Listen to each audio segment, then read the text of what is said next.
The greatest act of violence did not draw blood. There was no dead bodies, no blade was raised, no gun was fired.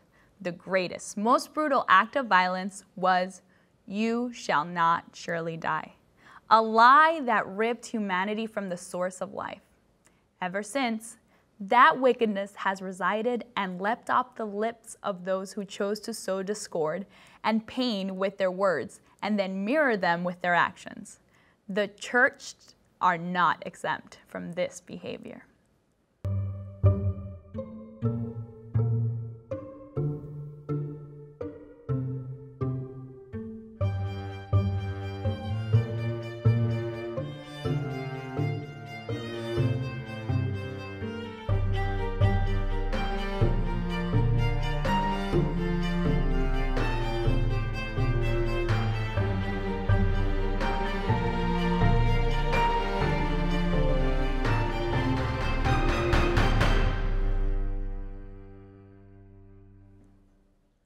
Hi, and welcome to Sabbath School U. I'm Kathy Briton, and I'm excited that you're here. I'm also excited that you guys are here. And I want you guys to introduce yourselves to start off, and I want you to tell me what your favorite team is and what sport they play. Well, I'm Johanna, and favorite team, I don't have a favorite team or sport, but I do enjoy going to the games, just being in the environment, the hype. And What games? Soccer games. Soccer, okay. Baseball games. Oh, so all of them, so all of them, okay. Yeah. All right, I'm Vinny. I don't really watch a lot of sports, but my family's crazy about the Ravens, so definitely every Sunday when the Ravens play, they're crazy about it. Okay. I'm Elroy. I'm from New York, so by default, I like to watch basketball and football, so my favorite team, New York Knicks. The Knicks, really? Of course. I'm a Miami Heat fan, so. Not ready. Elroy, why don't you start us off? Read our memory verse for this week and maybe have a word of prayer for us. Let's do it.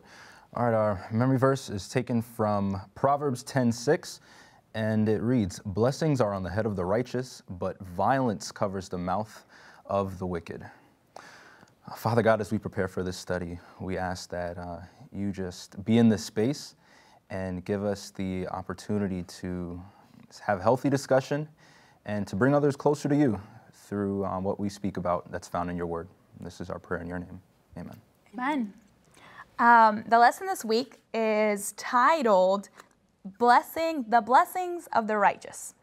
And there's an interesting story here. It talks about a man who was on a boat and who was standing on the boat and began to drill a hole.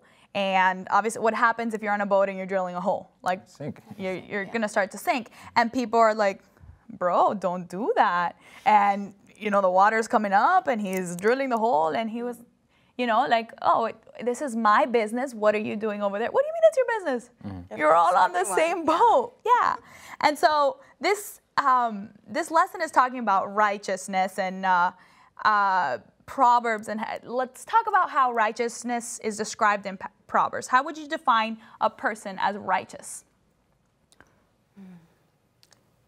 I would say, you know, someone that follows the law and does their best to upkeep it. I mean, if you take the prefix of the word righteous, you get the word right. So it's someone who tends to, you know, do right, you know, in the eyes of man and of God ultimately. So, yeah. Does that affect others? Like when you are, you know, like when you're being righteous, is your being righteous affecting other people? Like is your drilling of the hole affecting me? I'm on the same boat? Well, yeah, I mean, if I drill that hole, I sink, you coming down with me too. Yeah. And I think that whatever actions can directly or indirectly affect those around you, whether it's something good that you're doing, such as following the law, or whether it's something bad that you're doing. Absolutely. I think another part of Proverbs talks about specific being holistic, you know, being intricate, being, that's not the right word, just being holy in what you believe and knowing that when you believe something and when you're holding firm to it, you are affecting those around you. And I think that's really important. Why do sometimes we put our own judgment above what above God's and trusting, instead of knowing that God knows what is going on in our lives, like, why do we put our own judgment in front of that? I actually just experienced that this week, and I was searching for a job, and God provided me an opportunity, but I thought to myself, I don't know if this is really for me. Why? Because I wasn't seeing the whole picture. I was seeing more of the immediate reward. And I wasn't as excited about the immediate reward, about, let's say, a good salary or just really awesome benefits, But then I prayed about it, and it's like God really, he's seeing the long term, And so I prayed about it, and he made me really understand where he's taking me. So that's one of the things that we sometimes rely on our own judgment, thinking like it's best, or because we're blinded by what God's picture is, and we're blinded by the immediate reward. We're very focused on the now. I feel like as a society in general, we don't think about the future. We think about the future, but we don't realize that God is there. God's the future. He holds it, and we're just worried about what's going on right now and how will this benefit me. And that instant gratification factor, we're not. It's hard to take yourself out of the picture and try to see your life through God's eyes. And I think that's why sometimes it's hard to see that ahead, see that God is there in the future, and we can rely on Him. It's like.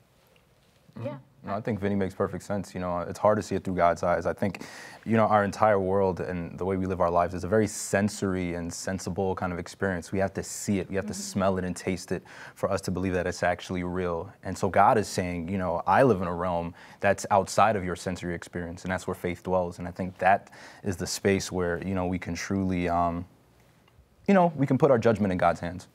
True. Yeah, what you said, like immediately, right now, this is what we see. I see this cup here, so I know it's real. And whether people, other people or somebody else tells me, this cup isn't real, it's not there. It's what I see, and it's how I feel. How do we stray away from that, though? How do we become people that don't become reliant on our five senses? How do we become people that, rely on God's sense, that sixth sense? I'm not talking about like the mother, but like how do we rely on God's power versus what I can see and what I can feel? It's a tough question, I know, but how do we get to that step? I think God just shows off. When He shows off, that's when we start to really see His power, His love, His grace, His mercy even. And that's when we start to build that faith, that trust, so we can just let go and have, and like you said, believe in Him and let Him do His thing. I hear what Johanna is saying. I feel like sometimes it's hard for God to show off when we block that by using our own judgment. The minute we decide to say, all right, God, I want to do it my way, and God is like, all right, well, you're not going to allow me to show off.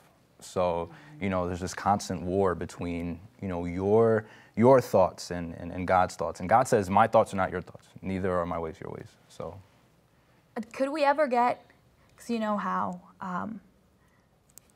it's not cliche because it's true, but we always hear that you can never stray too far away from God. God is always right there. Turn around and God is right there.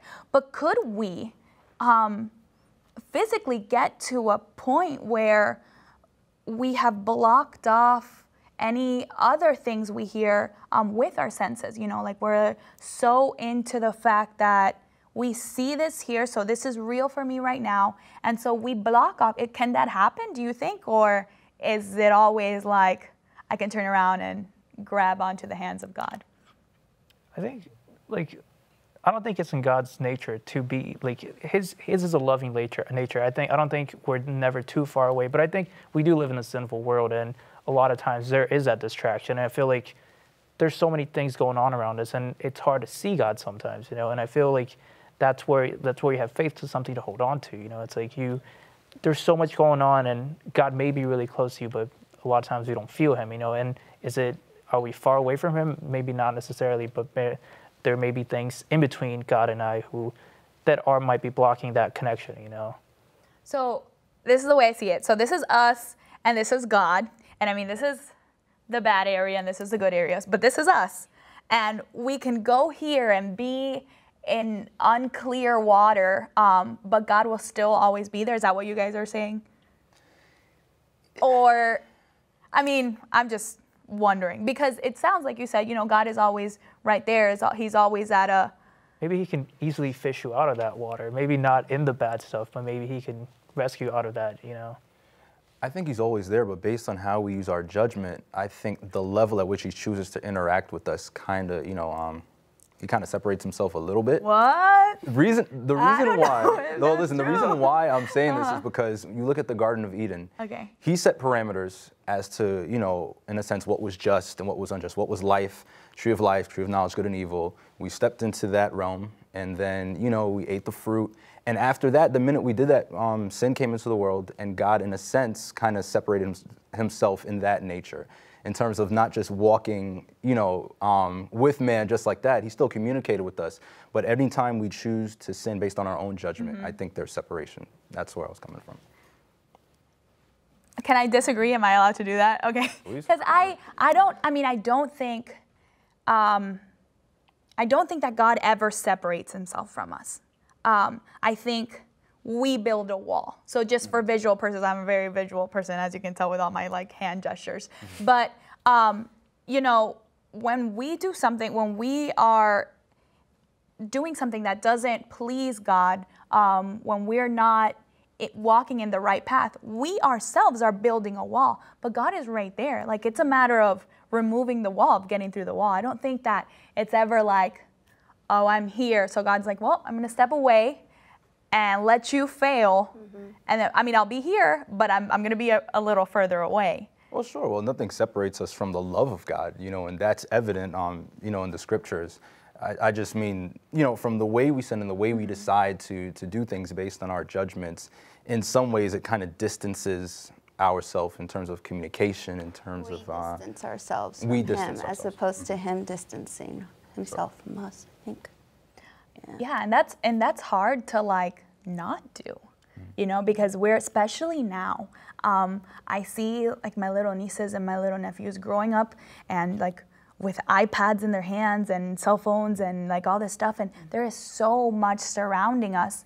And I'm not saying that when I grew up it was any better, but you know, there was a difference. And I feel like we're surrounded, social media, TV, all this stuff, and it's so easy to like step into, you know, a house and watch a movie where you don't even really know what you're watching, and you're building that wall without even, you know, realizing it. Could one of you guys read Proverbs 11:3 for me? It says, the integrity of the upright shall guide them, but the perverseness of transgressors shall destroy them. That last part, the perverseness, that's a hard word, of as transgressors shall destroy them. How do we understand this when we see so much apparent success in the lives of sinners? You know, we see people, let's be real, like we see people, celebrities on TV that you're like, there is no way that they're praising Jesus while they're singing that music. There is no way that they were thinking of Jesus when they were doing that movie scene. You know, like how do we have that peace of like, look how successful they are. Look at how happy they look. And you just mentioned something important, how happy they look. It's just, it's an appearance, you know. We don't really know behind those scenes, behind that movie scene or behind that song, or when that person goes home, like what are they feeling? What are they going through? It depends on what success is to you, you know. Is it wealth? Is it just this lavish lifestyle? And so, so how do we take that into, your question again was? How do we understand this? Like, how do we wrap our heads around the fact that I'm poor, you know? I have to like work really, really hard to get a full tank of gas every week, you know? And these people have like tanks of gas to, you know, give to everyone. Like how does that, and obviously that would mean that I measure my success around money. Right. But how do we wrap our heads around that in general? I think by knowing that it's just for a time. I mean, if you go back to the verse, it says the perverseness of transgressors shall destroy them. So it's something that is eventually going to happen. You know, the success as we see it in human terms is for a time. And a lot of times we see it within a financial, you know, kind of vacuum. But yeah, after a while, it says perverseness. So at the end of the day, it's nothing good. It's not righteous when you come back to the title of today's lesson. But you know, I think at the end of the day, if we understand it in that element, that it's just for a time. It's going to pass. So, like what they were saying, like with this verse, like we are given a clear instruction of what's going to happen. You know, like these people are going to get what they're getting for. You know, so in a sense, like I see it as in we live in a very sinful world, and since the fall, there's this war going on between good and evil, and I feel like a lot of times bad things happen to good people, and it's just the nature of war. You know, sometimes you're going to get hit and you might not deserve it. Sometimes you might deserve it, but sometimes it might not be like the full blast of what you might actually deserve, but it happens in more. Or what you think you deserve. Yeah, and I feel like it's when you get hit, you have to keep in mind that there's something else out there. There's something bigger for you in store later on, you know, and I feel with this, like these people are going to get what they deserve or what God has in store for them in a sense, and in the same way, we're going to get what we have in store for us. And if we're righteous, if we choose to sit with God, there's something better later on. And the thing is, and this is just half the verse. You Yeah. know, it's funny, like when you look at the prior part of it, it literally says, well, in the New King James Version, the integrity of the upright will guide them. So it kind of gives, you know, a set of guidelines as to how, you know, what is upright. So integrity, things that are good, things that are right. And you see this theme kind of continuing to play out in Proverbs 11, and not just Proverbs 11, but Proverbs in general. So. How do we how do we warn these people? How do we remove that sense of destruction from them? Because we see that all around, and it kind of, sometimes I feel like we're being a little judgmental when we look at people that, you know, are successful, but we look at them and we're like, are they really happy? You know, and we're no one to judge. But how do we help them? How do we warn them against what is to come? Because it says it right here. It is. And I think those people are the most difficult to talk to. The rich, the ones that are successful, the ones that we see on TV every day, you know, I feel like those are the hardest to reach, or am I wrong?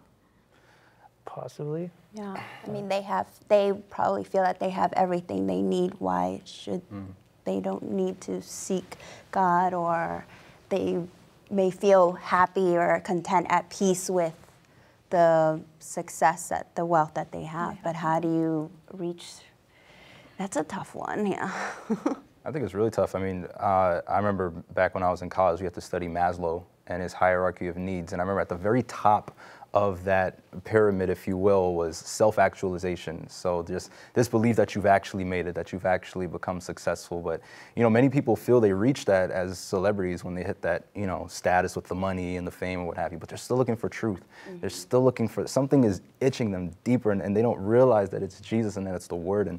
And I think we just need to present our lives in such a way that we may not have all the money in the world, but, you know, and I think Paul said it somewhere in Acts, where it's just like, silver and gold have I none. If I'm not mistaken, when he was talking to the guy by the, what was it, by the pool they called Beautiful, or the gate, I don't remember, but he said, silver and gold have I none. So some people may not have money, but they still have a lifestyle that they can present, you know, which is Jesus, and that's the true healing element and the truth in general. So. Yeah, so live life by example, and eventually, like, your smile, the fact that you're happy, and you know, you might not have all the money in the world. People might not know your name when you're walking down the streets of New York. You know, you might not be Carmelo Anthony, but you know, Jesus, you know, Jesus died for me, and I know who that is, and you know, I think, yeah, that's the only way we could maybe reach them someday, somehow. Let's look at Proverbs 12. Proverbs 12, what do we learn about human communication from Proverbs 12? I know that they talked a little bit about, well, Proverbs talks a little bit about lying, and by a little bit, I mean a lot of it. So what did you guys get from that? The mouth is a powerful tool. Like, it can break people, it can make people. And God has given us something to be able to use to help others or to kind of give that hope to others. So, yeah, we got to be careful with the stuff that we say and the lies that we shouldn't really lie, but. Yeah, what I gained from Proverbs 12, I was going through it and I was just seeing this theme of, well, this happens, but this might happen. This happens, but this might happen. And so some things that jumped out was good man, excellent wife, righteous man.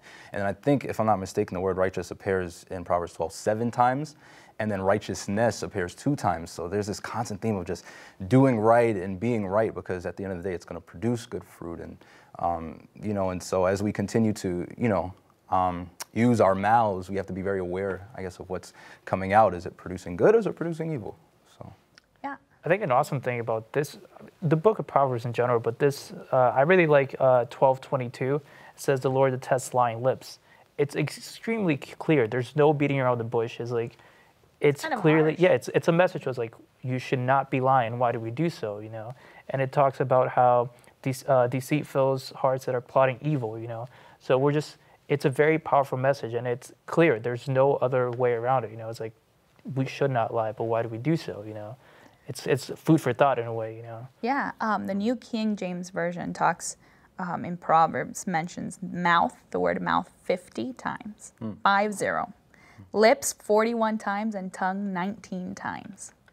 That's, I mean, there's a clear, there's, you know, like they're trying to emphasize something here. The fact that we could hurt ourselves with our mouth is not so much, I mean, yeah, you obviously, if you lie about someone or say something you're not supposed to, you can hurt someone, but you can hurt yourselves. And that's something that we don't realize, how lying lips are an abomination. Like, that's something that I've found that was really powerful. Now, lying is something that's not, you can't really pin it down like, you shouldn't murder. Obviously, like, that's a little easier not to do. Like, how do we stop lying? How do we try to say the truth all the time? Because honestly, that's hard. It is, like, you know, little white lies here and there, as they call them. How do we stop from doing that? I think there has to be a realization that what we're doing is causing damage to ourselves and to other people. You know, if we want to reference the hole driller that you mentioned, the story at the very beginning of the program, you know, this gentleman is just continuing to drill this hole in this boat. And, you know, he's just like, all right, well, I'm taking us all down, you know, so Bye-bye. in a sense, he's lying to himself, and he's producing words, he's producing death, if you will, an eventual death. And I think this is what happens. We continue to believe our lies so much that we start to believe it's actually truth. And I think because of that, yeah, we slowly kill ourselves in the process.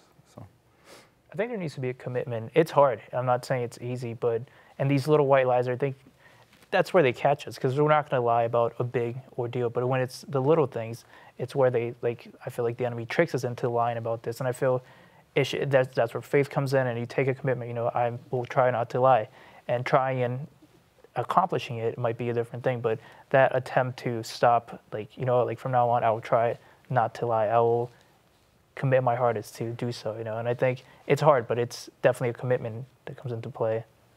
And I'm sure that we can analyze ourselves and know that there's certain situations where we tend to lie, or we tend to, you know, say, we're at the gym and we're talking to the guy that's running on the treadmill next to you. Oh, do you run often? Yeah, every day. But really, you only run like once a year. You know, so if it's the gym where I lie the most, you know, try to make it a point and live day to day, knowing that that's your struggle and that's where you need to work on.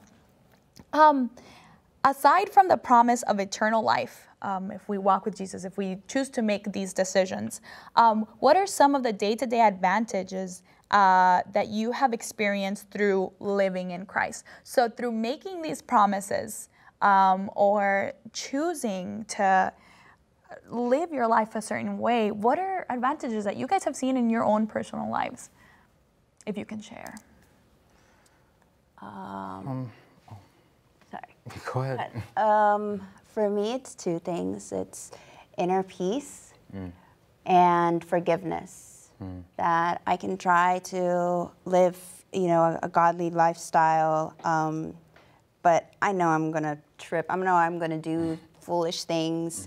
And just knowing that God will still accept me, will still forgive me. That's a reward that I get day to day, because day to day I make mistakes.